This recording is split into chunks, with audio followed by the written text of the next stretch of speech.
തനിയെ തേങ്ങുന്നിതാ. മോള് വിളിച്ചേ, കിളിന്ന് വിളിച്ചേ.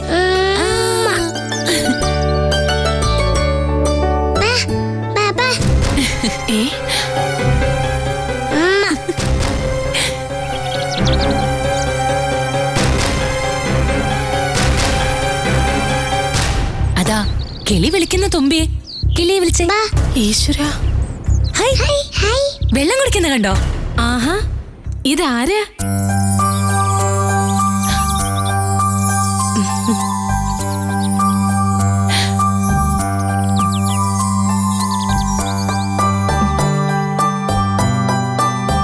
അതാരാ?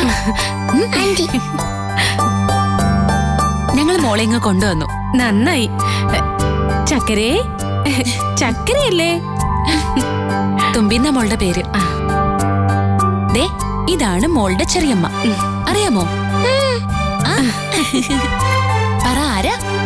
ചെറിയമ്മ. കുഞ്ഞിനെ ഒന്നെടുക്കാൻ കൈ ധരിക്കുന്നു, പക്ഷെ കയ്യിൽ അപ്പടി പൊടിയാ. സാരമില്ല, ഇനി വേണേലും എടുക്കാലോ. നമുക്ക് വീടിനകത്തേക്ക് പോവാം.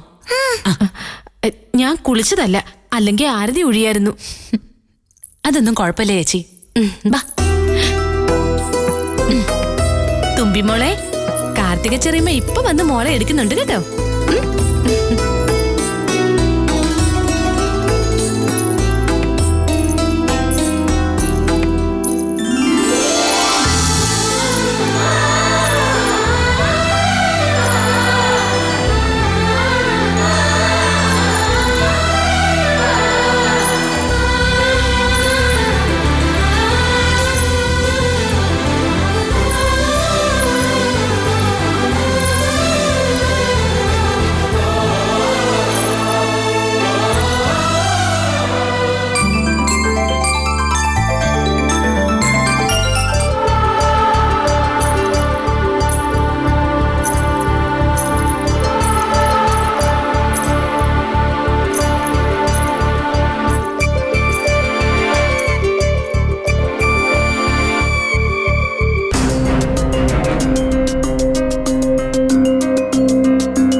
ഇതാണ് മോളുടെ മുത്തശ്ശി.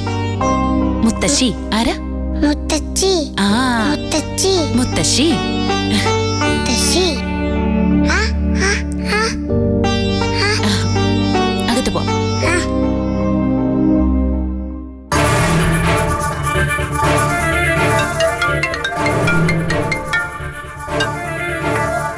എന്താ കാർത്തികേ? ചതി പറ്റി പ്രതിഭേ, കൊടും ചതി പറ്റി. ഇനി ഒന്നും പറഞ്ഞിട്ട് കാര്യമില്ല. എന്റെ ജീവിതം തകർന്നത്. എന്താന്ന് പറ. പ്രതിഭേ, ചതിച്ചു. ഉദയേട്ടൻ പണി പറ്റിച്ചു. കാർത്തിക പ്രഗ്നന്റോ മറ്റോ ആയോ? അതല്ല, തമ്പി ഇങ്ങോട്ട് കെട്ടിയെടുത്തിട്ടുണ്ട്. ഏത് തമ്പി? അല്ല, തുമ്പി, അവരുടെ വളർത്തുപുത്രി. ദേ, കൊച്ചിനെ കൊണ്ട് വന്നു കഴിഞ്ഞു. നേരാണോ? ആന്നേ, നന്ദനയുടെ മുഖച്ചായുള്ള ഒരു കൊച്ച്. കണ്ടാൽ ആർക്കും ഒന്ന് എടുക്കാൻ തോന്നും. എന്ത് പ്രായമുണ്ട്? ഒരു 2-2.5 വയസ്സ്. ഓ, പണിയായല്ലോ കാർത്തികേ. പണിയായോന്നോ? എനിക്കാകെ കൺട്രോൾ പോയി നിൽക്കുക. അയ്യോ. ശരി, പിന്നെ വിളിക്കാമേ.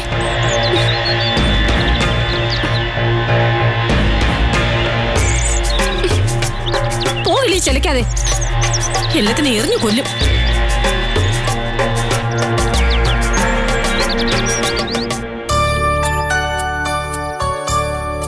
ഞാനെടുക്കാം. വേണ്ട, ഞാനെടുത്തോളാം. ദേ, ഇപ്പോഴേ ശാഠ്യം പഠിപ്പിക്കണ്ടാട്ടോ. അതൊക്കെ ഞങ്ങള് നോക്കിക്കോളാം. ഞങ്ങളോ? ഞങ്ങളെന്ന് വെച്ചാ ഞങ്ങള് അല്ലേ? ആഹാ, ഉദയേട്ടന് കൊച്ചുങ്ങളെ എടുക്കാനൊക്കെ അറിയോ? ഇത് എപ്പോ പഠിച്ചു? കുട്ടികളെ എടുക്കുന്നതിന് പ്രത്യേകം പഠിക്കണോ ചേച്ചി? ഉദയേട്ടനായതുകൊണ്ട് ചോദിച്ചതാ. ഞങ്ങള് മോളെയും കൊണ്ടുവന്ന് അമ്പലത്തിൽ പോയിട്ട് വരാം. വരുമ്പോ 2 ഊർ പാലൂടി കൊണ്ടുവരണേ. മോക്ക് കൊടുക്കണ്ടേ? അതിനോട് പശും പാലില്ലേ? അത് ചായ ഉണ്ടാക്കാനേ തികയൂ. പാലൊക്കെ വാങ്ങിക്കാം. അതുകൊണ്ട് ചായ ഉണ്ടാക്കിയിട്ട് പശുവും പാല് നമുക്ക് മോൾക്ക് കൊടുക്കാം. ഞങ്ങൾ പോയിട്ട് വരാം. ചെറിയമ്മയ്ക്ക് ടാറ്റ കൊടുക്ക്. ടാറ്റാ. വാ.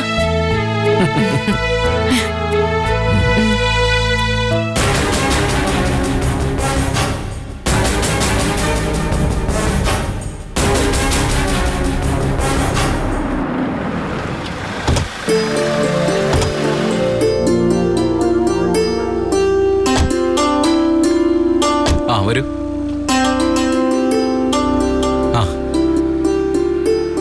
എന്താ മനീഷ്? ഞങ്ങള് കൺസ്ട്രക്ഷൻ സൈറ്റിൽ നിന്ന് ഓഫീസിലേക്ക് പോവായിരുന്നു. അപ്പോഴാ ഒരു സന്തോഷ വാർത്ത അറിഞ്ഞത്. അല്ല, നന്ദേച്ചിയെ ഫോണിൽ കിട്ടില്ല. എന്നാ പിന്നെ നേരിട്ട് അറിയിക്കാന്ന് വിചാരിച്ചു. എന്താണെന്ന് പറ. നമ്മളുമായിട്ട് പിണങ്ങി നിന്ന മുംബൈയിലെ തുണിമില്ലേ കരാറ് പുതുക്കാൻ തയ്യാറാണത്രേ.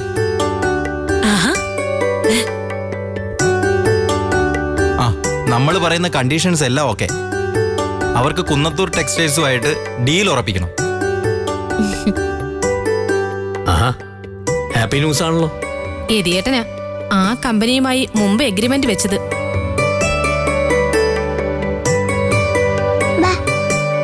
യതീന്ദ്രനുമായുള്ള എന്തോ തർക്കത്തിലാണ് അവര് പിന്മാറിയത്. എന്നാ എതിയേട്ടൻ ദുബായിന്ന് അവരെ വിളിച്ച് കോംപ്രമൈസ് ഉണ്ടാക്കി കാണും. പിന്നെ കമ്പനി പ്രത്യേകം പറയുന്നൊരു കാര്യമുണ്ട്. യതീന്ദ്രവർമ്മയുമായിട്ട് ഒരിടപാടും പാടില്ലെന്ന്.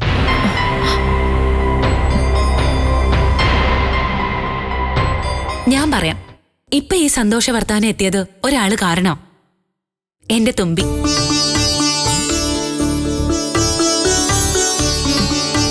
കുഞ്ഞ് വന്നു കയറിയ ദിവസം തന്നെ ഭാഗ്യവും വന്നില്ലേ? ഹായ് മോളു. ദേ ഇത് മാമനാ. ഹലോ. ഇങ്ങനെയാണോ കുഞ്ഞുങ്ങളെ വിളിക്കുന്നത്? ഒരു ഹലോ.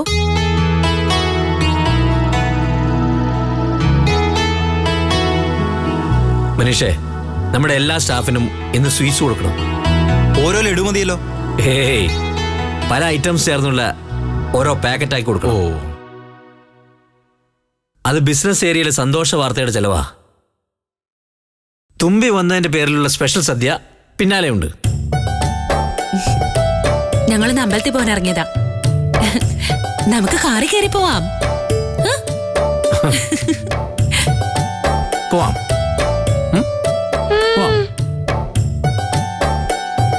ഓ, ബൈക്കിൽ പോണോ? നമുക്ക് കാറി പോവാന്നേ. ബൈക്കിൽ പിന്നൊരു ദിവസം പോവാട്ടോ.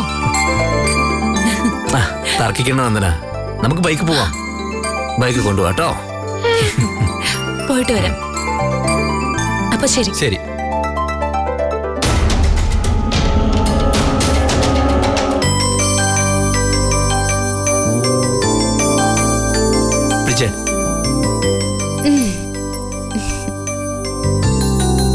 അതാ എല്ലാവർക്കും ടാറ്റ കൊടുത്തേ.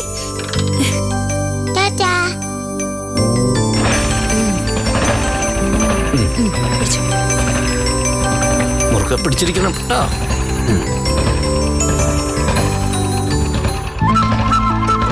പോവാം.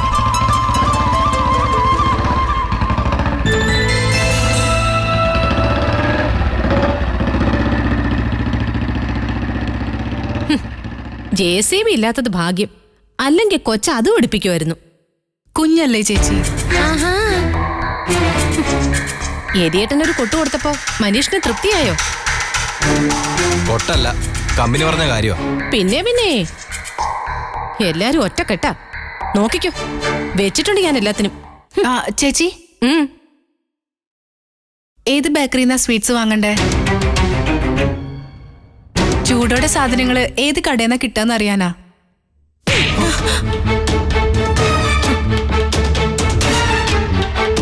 ഇപ്പൊ മനസ്സിലായോ ചൂടോടെ എവിടുന്നാ കിട്ടുന്നേന്ന്?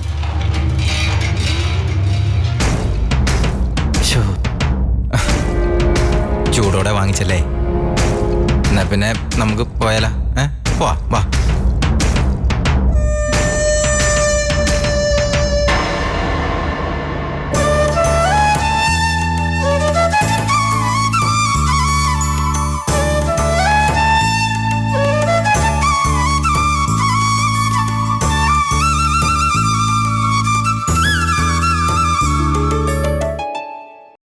വിവരം അറിഞ്ഞപ്പോ ഞാനങ്ങ് ഞെട്ടിപ്പോയി കാർത്തികേ. എന്റെ ഞെട്ടൽ ഇതുവരെ മാറിയിട്ടില്ല. ഇരട്ടടി കിട്ടിയതുപോലെ ആയിപ്പോയി. അതേ കൊച്ചിനെ തന്നെ ദത്തെടുത്തത് നന്ദനയുടെ വാശിയെ. കാർത്തികയാണ് നേരത്തെ ഏഷ്ണി പറഞ്ഞെന്ന് നന്ദനയ്ക്ക് മനസ്സിലായി കാണോ? ഇല്ല, ഇനിയിപ്പൊ മനസ്സിലായാലും എനിക്കൊന്നുമില്ല. ഇനിയിപ്പോ ഉദയേട്ടനെങ്ങാനും ചോദിച്ചാലോ? എനിക്കൊന്നും അറിഞ്ഞൂടാന്ന് പറയും. കൊച്ചിനെ കാണാൻ ആ സ്ഥാപനത്തിലെ സൂപ്രണ്ടോ മറ്റോ ഇവിടെ വരാൻ സാധ്യതയുണ്ട്. അന്നേരം കാർത്തിക കാണില്ലേ? ഓരോന്ന് പറഞ്ഞ് പേടിപ്പിക്കാതെ പ്രതിഭേ. ഒന്നാമതേ മനസ്സമാധാനം പോയിരിക്കുക. എന്നാലും കാർത്തികയുടെ കണ്ണു വെട്ടിച്ച് അവരൊരു കൊച്ചിനെ കൊണ്ടുവന്നല്ലോ. എല്ലാം നന്ദനയുടെ ബുദ്ധിയാ. കൊച്ചും വലിയ കേമിയാ. കുരുട്ടാണെങ്കിലും കയ്യിലൊരു പൊട്ടും മോശമല്ല. ഒരു ചിരി കൊണ്ട് ആരെയും മയക്കും. ചെറിയമ്മേന്നുള്ള വിളി കേട്ടാ തലക്കിട്ടൊരെണ്ണം കൊടുക്കാൻ തോന്നും.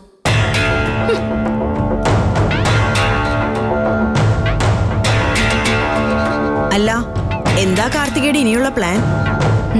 അതാ ഞാൻ ആലോചിക്കുന്നത്. എന്തായാലും നന്ദന കുഞ്ഞിനെ കൊണ്ടുവന്നു. ഇനിയിപ്പോ ഒന്നും ചെയ്യാനില്ലല്ലോ. അതുകൊണ്ട് അതിനെ അങ്ങ് സ്നേഹിക്കുക. അല്ലാതെ ഇപ്പൊ എന്ത് ചെയ്യാനാ? എന്താ പ്രതിഭ പറഞ്ഞേ? ആ സാധനത്തിനെ സ്നേഹിക്കാനോ? അല്ലാതെ പിന്നെ ഞാനോ? അതിന് വേറെ ആളിനെ നോക്കണം. എങ്ങനെയെങ്കിലും ആ കട്ടുറുമ്പിനെ ഞാൻ ഇവിടുന്ന് പുറത്താക്കും. അവള് വളർന്നു വരുന്നത് എങ്ങനെ നോക്കിയാലും എനിക്ക് ഭീഷണിയാ. ഉദയേട്ടൻ നന്ദനയെ കെട്ടിക്കൊണ്ട് വന്നത് എനിക്ക് പാരയായി. ഇപ്പൊ അവര് ഒരു വളർത്തു മകളെ ഇറക്കുമതിയും ചെയ്തിരിക്കുന്നു. അതുകൂടി സഹിക്കുന്ന പ്രശ്നമില്ല. ഇനി എന്ത് ചെയ്താലും ഫലമില്ലല്ലോ. അവരുടെ സ്വത്തിന്റെ നല്ലൊരു പങ്കും കുട്ടിയുടെ പേരിൽ എഴുതി വെച്ചിരിക്കല്ലേ. നമ്മൾ പുകച്ചു പുറത്ത് ചാടിച്ചാലും ആ സ്വത്ത് അതിന് കിട്ടും. കൊച്ചുണ്ടെങ്കിലല്ലേ സ്വത്ത് അനുഭവിക്കുള്ളൂ.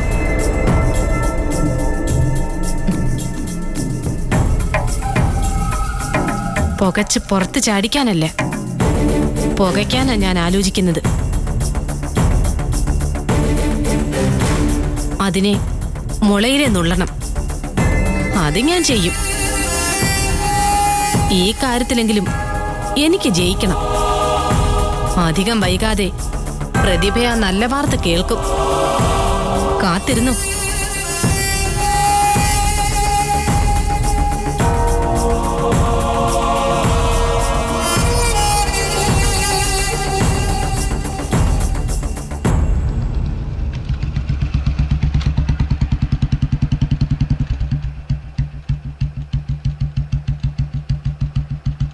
ഞാൻ പെട്ടെന്ന് പോയിട്ട് വരാം. ആ ശരി, വാ തുമ്പി ഇറങ്ങിക്കോ.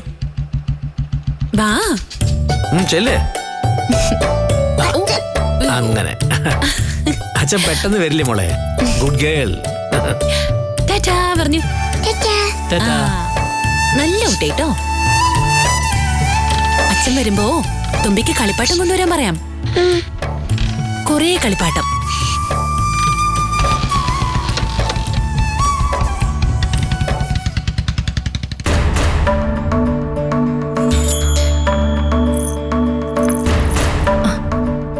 വരുന്നുണ്ട്. ആ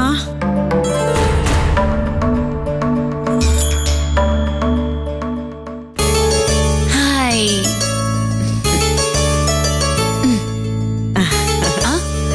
അമ്മായി എപ്പോ വന്നു? ഇങ്ങോട്ട് വന്ന് കേറിയതേ ഉള്ളൂ. ഹായ്, ഇതാരാ? കുന്നത്തൂരെ രാജകുമാരിയാണോ? ദാ. താങ്ക്സ് പറമോളെ. അച്ചടാ. കാർത്തിക ചെറുമ പറഞ്ഞായിരുന്നു ഒരു സുന്ദരി കുട്ടിയാണ് തുമ്പിന്ന്. പക്ഷെ ഇത്രയും ക്യൂട്ടാന്ന് വിചാരിച്ചില്ല. അമ്മായി ഇരിക്കെ, ഞങ്ങൾ ഡ്രസ് മാറിയിട്ട് വരാം. താങ്ക്സ് പറയൂ. ടാറ്റ കൊടുക്കൂ. ടാറ്റ കൊടുക്കൂ. ചക്കര. ഉടുപ്പ് മാറിയിട്ട് വരാട്ടോ. ആ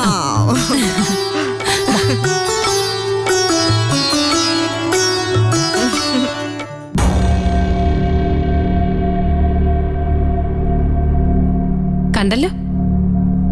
എന്തു പറയുന്നു പ്രതിഭ? ഈ കുട്ടി പൊരിക്കും. അതിനു മുമ്പ് അവളെ ഞാൻ പൊരിക്കും.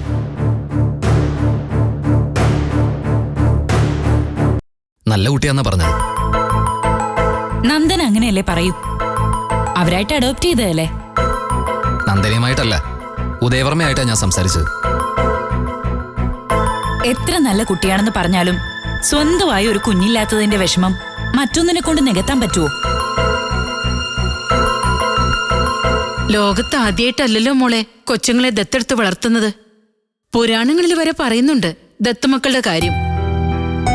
രക്തബന്ധത്തെക്കാൾ ഒട്ടും താഴെയല്ല സ്നേഹബന്ധമെന്ന് തിരിച്ചറിയുന്നവർക്കാണ് അഡോപ്റ്റ് ചെയ്യാൻ കഴിയുക. രക്തബന്ധത്തിലൊന്നും ഒരർത്ഥവും ഇല്ല. 2 മക്കളെ പെറ്റു വളർത്തിയ അമ്മയാ ഞാൻ. എന്നിട്ടിപ്പോ എവിടെയാ നിൽക്കുന്നത്? നിങ്ങളുമായിട്ട് എനിക്ക് എന്ത് രക്തബന്ധ ഉള്ളത്? അപ്പോ സ്നേഹബന്ധത്തിനാണ് വില. അതെത്ര പേര് മനസ്സിലാക്കുന്നു? ആന്റിയുടേത് ഒറ്റപ്പെട്ട അനുഭവമല്ലേ? വേറെ വേറെ നോക്കുമ്പോ എല്ലാവരുടെ അനുഭവങ്ങളും ഒറ്റപ്പെട്ടതാ. ഞാൻ നേരിടുന്ന ഒരു പ്രശ്നം വേറൊരാൾക്ക് കേറി അനുഭവിക്കാൻ പറ്റുമോ? ഒരു വലിയ സത്യ ആന്റി പറഞ്ഞത്. അനുഭവമാണ് കുഞ്ഞെ, സത്യമായിരിക്കും. ദത്തെടുക്കുന്ന ഭാര്യയുടെയും ഭർത്താവിന്റെയും കാര്യം മാത്രമാണ് നമ്മൾ പറയുന്നത്. മറുവശത്ത് എവിടെ നിന്നോ വന്നു ചേരുന്ന ഒരു കുട്ടി വളർന്നു വരുമ്പോ പെട്ടെന്നൊരു നിമിഷത്തെ അത് മനസ്സിലാക്കുന്നു. തനിക്ക് അച്ഛനും അമ്മയില്ല, അന്യരായ 2 പേരുടെ സംരക്ഷണത്തിലാണ് വളരുന്നതെന്ന്. ആ തിരിച്ചറിവ് അതിന് വല്ലാത്തൊരു ഷോക്കായിരിക്കില്ലേ? അത്തരത്തിലൊരു അന്യതാബോധം കുട്ടിക്ക് തോന്നരുത്. അതാണ് വളർത്തുന്നവർ ശ്രദ്ധിക്കേണ്ടത്. അഡോപ്ഷൻ എന്നൊരു വാക്ക് അവർക്കിടയിൽ ഉണ്ടാവരുത്. ദത്തെടുക്കുന്ന സ്ഥാപനത്തിലെ ഫോർമാലിറ്റികളുടെ കൂട്ടത്തില് ആ വാക്ക് ഉപേക്ഷിക്കണം. എന്തൊക്കെ പറഞ്ഞാലും സ്വന്തം അച്ഛനമ്മമാരെ കുറിച്ചുള്ള ചിന്ത ആ കുട്ടിയെ വിട്ടു പോവുമെന്ന് എനിക്ക് തോന്നുന്നില്ല. എന്നും ഒരു വേദനയായി അത് മനസ്സിൽ കിടക്കും.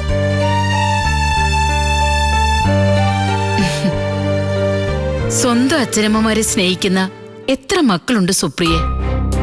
നല്ല ഉടുപ്പും ചോദിക്കുന്ന പൈസയും കൊടുക്കുമ്പോ അച്ഛൻ നല്ലതാ. ഇഷ്ടത്തിനുള്ള ആഹാരം ഉണ്ടാക്കി കൊടുക്കുമ്പോ അമ്മയും നല്ലതാ. എന്തെങ്കിലും തെറ്റ് കാണിച്ചിട്ടുണ്ടെങ്കിൽ ചോദ്യം ചെയ്താലോ 2 അടി കൊടുത്താലോ കഥ മാറും. അമ്മയുടെ സ്ഥാനത്തെ വിളിയേ തള്ളേന്നാവും. പുതിയ പിള്ളേരാണെങ്കി കേസ് കൊടുക്കാനും മടിക്കില്ല. നിങ്ങളുടെ കാര്യം തന്നെ നോക്ക്. 2 വീടുകളിലും ഒരൊറ്റ മക്കളാ. എന്നിട്ട് നിങ്ങൾ താമസിക്കുന്നത് വേറെ വീട്ടിലും. ഹരി രേണിക എന്നും വിളിക്കാറുണ്ടോ?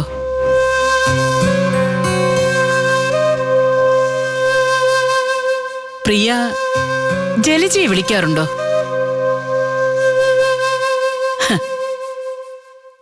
രണ്ടമ്മമാർക്കും പരാതികളാ. അപ്പൊ പിന്നെ ആരെയാ സ്നേഹിക്കുന്നത്?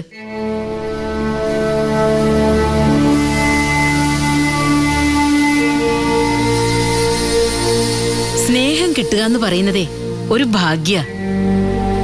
സ്വന്തം ചോരയായാലും എടുത്തു വളർത്തുന്നതായാലും അതനുഭവിക്കാൻ യോഗം വേണം.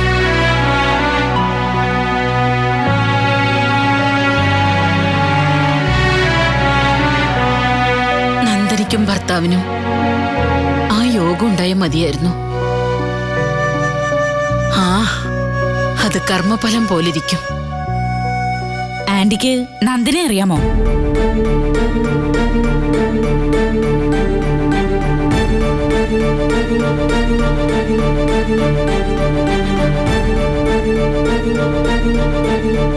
അല്ല, അടുത്തറിയാവുന്നത് പോലെയാണല്ലോ സംസാരിക്കുന്നത്, അതുകൊണ്ട് ചോദിച്ചതാ. ഈ കുട്ടിക്ക് മറവിയുണ്ട് ശരിക്കും. നിങ്ങൾ പറഞ്ഞ് എത്രയോ തവണ ഞാൻ കേട്ടിരിക്കുന്നു നന്ദനെ കുറിച്ച്. അത് കൊള്ളാം. ഈശ്വരാ, എല്ലാം അവിടുത്തെ തീരുമാനങ്ങളാ.